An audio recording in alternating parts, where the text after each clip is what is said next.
Hi students, வணக்கம். இப்போ என்ன பார்க்க போகிறோம்? இயல் 3 எடுத்துக்காட்டு 13 பார்க்கணும். என்ன கொடுத்துருக்காங்க?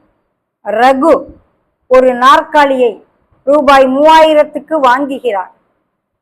அந்நாற்காலியின் விலையில் 300 தள்ளுபடி செய்த பின் ஒரு 500 லாபம் பெறுகிறார் எனில் அந்நாற்காலியின் குறித்த விலை என்ன? என்னன்னா கொடுத்துருக்காங்களோ அதை முதல்ல எழுதுவோம். அடக்க விலை 3000 ரூபா. வாங்குகிறாருன்னா அது அடக்க விலை எல்லாம் சேர்த்து தான். 3000 ரூபாய்க்கு இந்த சேரை வாங்கிறார். ஓகே, தள்ளுபடி எவ்வளவு பண்றார்? 300 தள்ளுபடி பண்றார். லாபம் எவ்வளவு? 500 ரூபாய் லாபம்.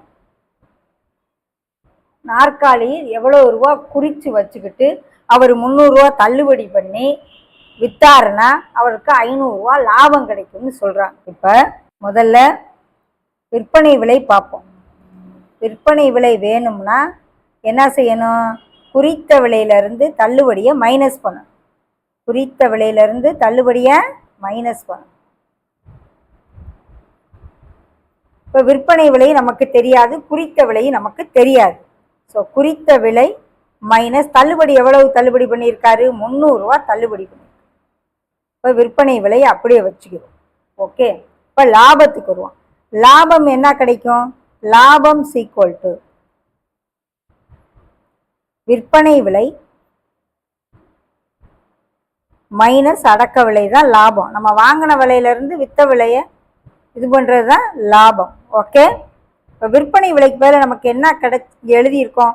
குறித்த விலை மைனஸ் தள்ளுபடி. அடக்க விலை 3000 ரூபா கொடுத்துருக்காங்க. அடக்க விலை எவ்வளோ கொடுத்துருக்காங்க? 3000 ரூபா கொடுத்துருக்காங்க. அவர் வாங்கின விலைன்னு வச்சுக்கிறோம் 3000 ரூபா. லாபம் எவ்வளவு பார்த்துருக்காரு? 500 ரூபா லாபம் பார்த்துருக்காரு. இப்போ இதுல இருந்து இந்த சமன்பாட்டில இருந்து குறித்த விலை கண்டுபிடிச்சிடலாம்ல. இப்போ குறித்த விலை ஈக்குவல் டு எல்லாத்தையும் இங்கிட்ட கொண்டு வந்துடுவோம். 500 + 300 + 3000 எல்லாத்தையும் கூட்டினா 3800.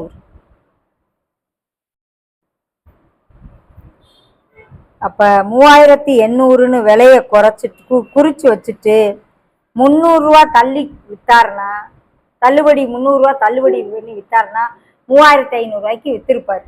அடக்க விலை எவ்வளவு? 3000 ரூபா. அப்போ 3000 ரூபாய்க்கு வாங்கி 3500 ரூபாய்க்கு வித்திருக்காருன்னா 500 ரூபா லாபமும் வந்துடும். ஓகே, இப்போ ஒவ்வொரு ஸ்டெப்பாக தான் வரணும்.